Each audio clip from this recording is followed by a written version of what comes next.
Ambasamudram MLA பதவியிலிருந்து விலகிய அதிமுகவைச் சேர்ந்த இசக்கி சுப்பையா தாவேகவில் நுழைந்தார்.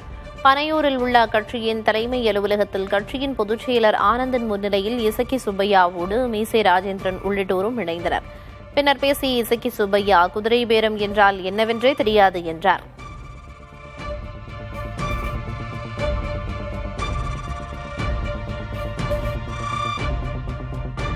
எதுக்காக நான் இப்போ அதிமுகவில் இருந்து இங்கே வந்திருக்கேன், ராஜினாமா பண்ணியிருக்கேன் அப்படின்னா அதுக்கு ஒரே காரணம் என் தொகுதி மக்களுடைய நலனுக்காகத்தான்.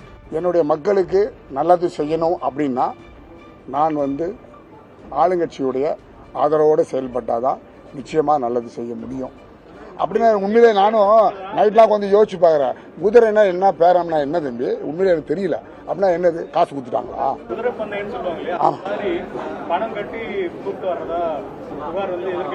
யூகத்துக்கு நாங்கள் பதில் சொல்ல முடியாது. முதல்ல இது காழ்ப்புணர்ச்சியில் சொல்லப்படுகிற ஒரு குற்றச்சாட்டு.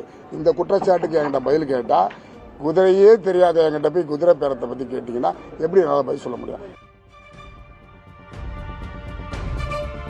அம்பாசமுத்திரம் சட்டமன்ற உறுப்பினர் இசக்கி சுப்பையா ராஜினாமா ஏற்றுக்கொள்ளப்பட்டது என்று சபாநாயகர் ஜேசிடி பிரபாகர் தெரிவித்தார்.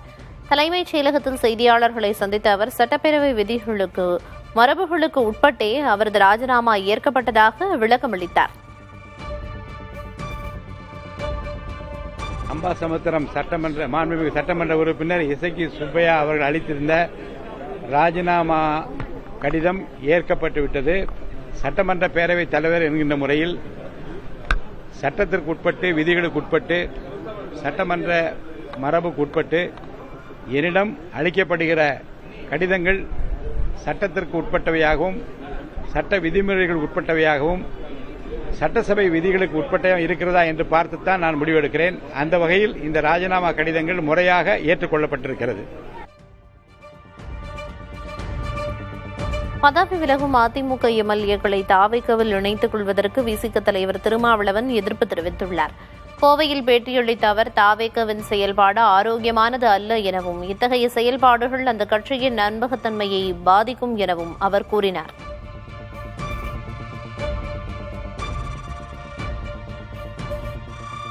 இது ஆரோக்கியமான ஒரு அரசியலாக விடுதலை சிறுத்தைகள் கட்சி உணரவில்லை.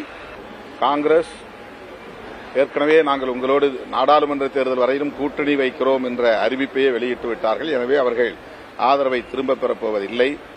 விடுதலை சிறுத்தைகள் கட்சி அவ்வாறு வெளியிலிருந்து ஆதரவு தெரிவிப்பது பாதுகாப்பற்றது என்ற எண்ணம் அவர்களுக்கு மேலோங்கியிருந்ததனால் விடுதலை சிறுத்தைகள் கட்சிக்கும் இந்திய யூனியன் முஸ்லீம் லீக் கட்சிக்கும் அமைச்சரவையில் சேருங்கள் என்ற அழைப்பை விடுத்தார்கள். அதனை அங்கீகரிக்கிற வகையில் அல்லது ஏற்கிற வகையில்தான் எங்கள் கட்சியும் அமைச்சரவையில் இடம்பெறுவது என்கிற முடிவை கடைசியாக எடுத்தது. எனவே இந்த கட்சிகளின் ஆதரவு ஆட்சி நீடிக்கிற வரையில், அதாவது 5 ஆண்டு காலம் வரையில் இருக்கும் என்கிற நம்பிக்கையோடு தாவேகா செயல்பட வேண்டும் என்பது என்னுடைய வேண்டுகோள். அதிமுக சட்டமன்ற உறுப்பினர்கள் ராஜினாமா செய்து தாவேகவில் இணைவது ஆரோக்கியமான அரசியலுக்கு ஏற்புடையது அல்ல என்று மார்க்சிஸ்ட் கம்யூனிஸ்ட் கட்சியின் மாநில செயலர் பே. சண்முகம் தெரிவித்துள்ளார். இது தொடர்பாக அவர் வெளியிட்டுள்ள அறிக்கையில், எந்த பிரதிபலனையும் எதிர்பாராமல் இயல்பாக நடந்த செயலாக இதை கருத முடியாது என்றும், தேர்தலுக்கு பின் அதிமுகவில் அடுக்கடுக்கான குழப்பம், கோஷ்டி மோதல் ஏற்பட்டிருக்கிறது என்றும் குறிப்பிட்டுள்ளார்.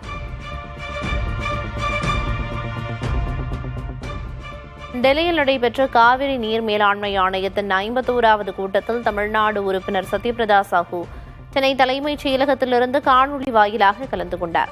தாங்கள் அளித்த மிகை நீரையும் கணக்கில் கொள்ள வேண்டும் என்று கர்நாடகா தரப்பில் தெரிவித்ததற்கு சத்யபிரதா சாஹூ எதிர்ப்பு தெரிவித்தார்.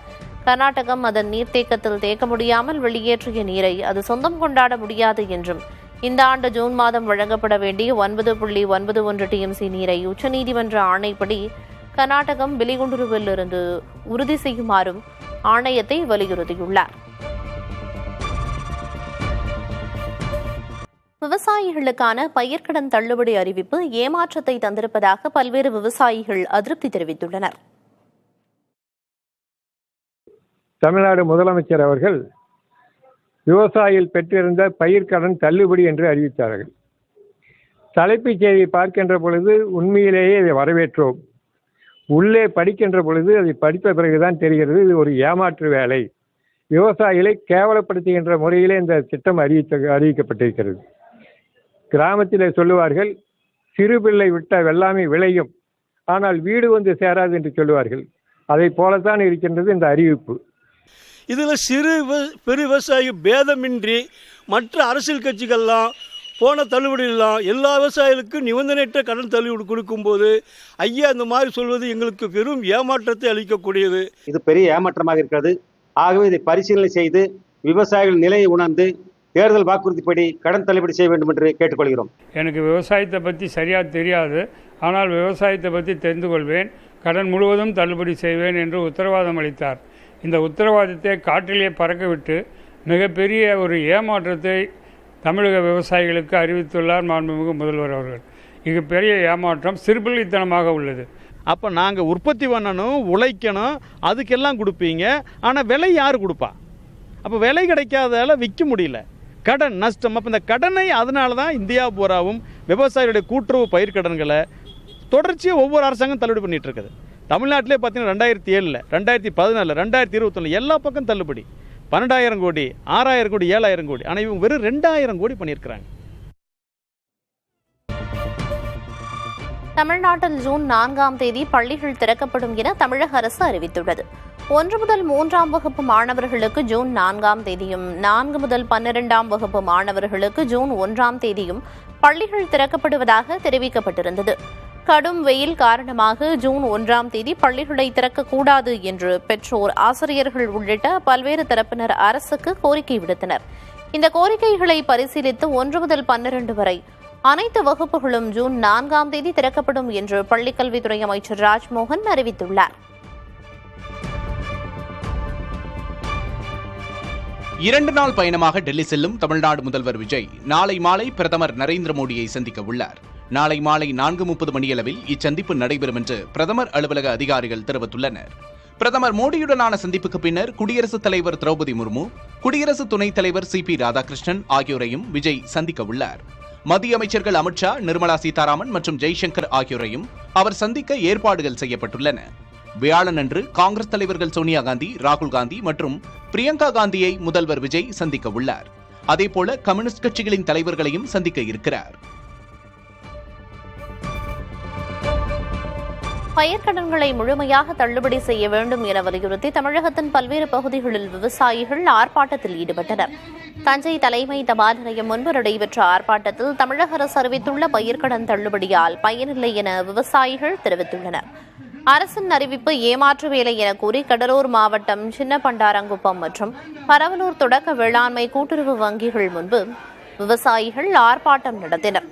விழுப்புரம் நகராட்சி திடலில் தமிழ்நாடு விவசாய சங்கங்கள் சார்பாக நடைபெற்ற ஆர்ப்பாட்டத்தில் உரம் மற்றும் பூச்சிக்கொல்லி மருந்துகளின் விலை உயர்வை உடனடியாக ரத்து செய்ய வேண்டும் எனவும் வலியுறுத்தப்பட்டது.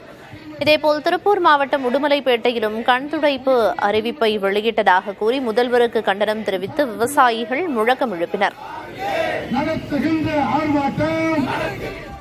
வேளாண் பயிர்க்கடன் தள்ளுபடி விவகாரத்தில் முதலமைச்சர் விஜய் அரசின் செயல்பாடுகளை திருவண்ணாமலையில் தாவேகா சார்பில் போட்டியிட்ட அருள் ஆறுமுகம் விமர்சனம் செய்துள்ளார். தமது முகநூல் பக்கத்தில் பதிவிட்டுள்ள அருள் ஆறுமுகம், தற்போது அறிவிக்கப்பட்டுள்ள கடன் தள்ளுபடி முறை விவசாயிகளுக்கு இழைக்கப்படும் துரோகம் என்றும் இது ஒரு பாரபட்சமான நடவடிக்கை என்றும் சாடியுள்ளார். தாவேகா கொடுத்தது வெறும் வாக்குறுதி இல்லை என்றும் அது உத்தரவாதம் என்றும் சுட்டிக்காட்டியுள்ளார். அதிகாரிகளின் ஆலோசனைக்கு ஏற்ப எடுக்கப்படும் முடிவுகளால் தாவேகா மீதான ஒட்டுமொத்த நம்பிக்கையும் சீர்குலைத்துவிடும் என்றும் எச்சரித்தார். மேலும் சிறு குறு விவசாயிகளின் அனைத்து கடன்களையும் முழுவதுமாகவும் பெரு விவசாயிகளுக்கு 50 விழுக்காடு கடன்களை தள்ளுபடி செய்ய வேண்டும் என்றும் அருள் ஆறுமுகம் கேட்டுக் கொண்டுள்ளார். AIADMK MLA S. ஜெயக்குமார் தனது பதவியை ராஜினாமா செய்துவிட்டு தாவேகாவில் இணைந்த நிலையில் அவர் போட்டியிட்டு வென்ற பெருந்துறை தொகுதி மக்கள் அவரது நடவடிக்கை குறித்து என்ன நினைக்கிறார்கள் என்பதை பார்க்கலாம். வேற கெடுத்துட்டாருங்க. அவருக்கு இந்த ஏரியாவில் அவர் பேருக்கு ரொம்ப நல்ல பேர் இருந்ததுங்க, இப்போ அதை கெடுத்துட்டாருங்க. கடன் ஆகிப்போச்சு, அது ஆகிப்போச்சு, எலெக்ஷன் நிற்காத முதல்ல அது தமாக போயிருக்கலாங்களா. அவர் பெருந்துறை மக்களுக்கு நல்லது பண்ணணும்னு நினைக்கிறாருங்க. முதல்ல எதிர்கட்சியாக ஒன்றும் பண்ணல அதிகமாக. அதனால இப்போ ஆளுங்கட்சியாக போய் தாவேக்காக போய் மக்களுக்கு பண்ணலாம் அப்படின்னு சொல்லிட்டு மாறி இருக்காரு. அவ்வளோதான். அத்தனை பேர் ஓட்டு போட்டு அவர் தேர்ந்தெடுத்தாங்க. அத்தனை பேர் இதை நம்பிக்கை இது வீண் பண்ணிட்டு அவர் அவர் போயிட்டார். அப்போ அவர் மக்களுக்காக இல்லை, அவருக்காகத்தான்ட்டு அவர் ஒரு முடிவு எடுத்திருக்காரு. அவர் என்ன நினச்சிப்பாருன்னு பார்த்தீங்கன்னா, இப்போ ஜெயிச்சிட்டாரு, தொகுதி மக்களுக்கு ஏதாவது பண்ணணும், அப்போ அதில் ஜெயிச்சவங்கள்ட்ட இருந்தாலும் பண்ண முடியும். ஆனால் நல்ல மாற்றம் இருக்குது, அதனால் ட்ரை பண்ணியிருக்காரு. நடிகரும் தாவேக தலைவருமான விஜய் தமிழக முதல்வராக பொறுப்பேற்றிருப்பது குறித்து தனக்கு சற்று பொறாமையாக இருப்பதாக கூறியுள்ளார் ஆந்திர துணை முதல்வர் பவன் கல்யாண். ராஜமுந்திரியில் நடந்த ஜனசேனா கட்சி கூட்டத்தில் பேசிய அவர் விஜயையோ தாவேக கட்சியையோ நேரடியாக குறிப்பிடாமல் இவ்வாறு பேசியுள்ளார். ஜனசேனா கட்சியை தொடங்கியதிலிருந்து தான் 15 ஆண்டுகள் வீதியில் இறங்கி போராடியதாக அவர் தெரிவித்தார். தமிழகத்தில் புதிதாக தொடங்கப்பட்ட கட்சி கட்அவுட்டுகள் மற்றும் ஹோலோகிராம்களை வைத்தே மிக எளிதாக விஷயங்களை கையாண்டு முதல் தேர்தலிலேயே வெற்றியை பெற்றிருப்பதாக அவர் கூறினார்.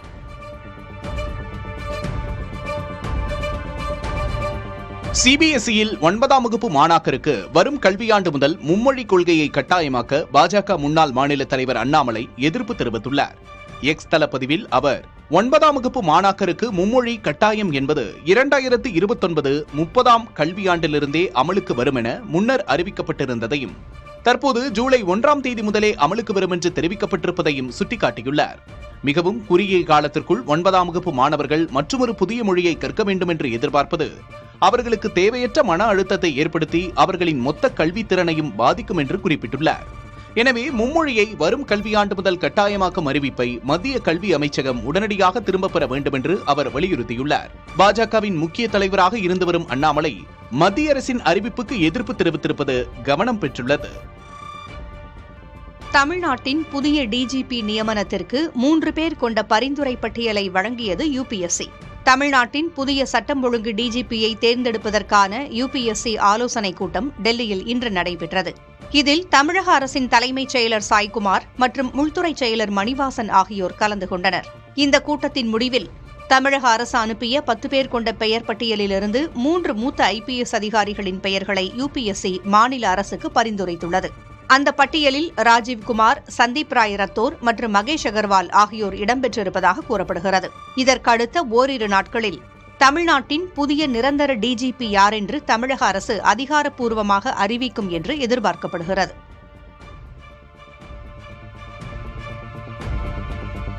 தமிழகத்தில் நடைமுறையில் உள்ள 69 விழுக்காடு இடஒதுக்கீட்டை பாதுகாப்பது குறித்து முதல்வர் விஜய் தலைமையில் ஆலோசனைக் கூட்டம் நடந்தது. கல்வி மற்றும் அரசு வேலைவாய்ப்புகளில் வழங்கப்படும் இடஒதுக்கீட்டிற்கு எதிராக உச்சநீதிமன்றத்தில் தொடரப்பட்டுள்ள வழக்குகள் புதன்கிழமை விசாரணைக்கு வரவுள்ள நிலையில் இந்த ஆலோசனைக் கூட்டம் நடந்தது. சென்னை தலைமைச் செயலகத்தில் நடந்த ஆய்வுக் கூட்டத்தில் தமிழகத்தின் சமூக நீதி கொள்கையையும் 69 விழுக்காடு இடஒதுக்கீட்டு சட்டத்தையும் எவ்வித பாதிப்புமின்றி முழுமையாக பாதுகாக்கும் வகையில் உச்சநீதிமன்றத்தில் வலுவான சட்ட நடவடிக்கைகளை துரிதமாக மேற்கொள்ள அதிகாரிகளுக்கு முதல்வர் விஜய் அறிவுறுத்தியுள்ளார்.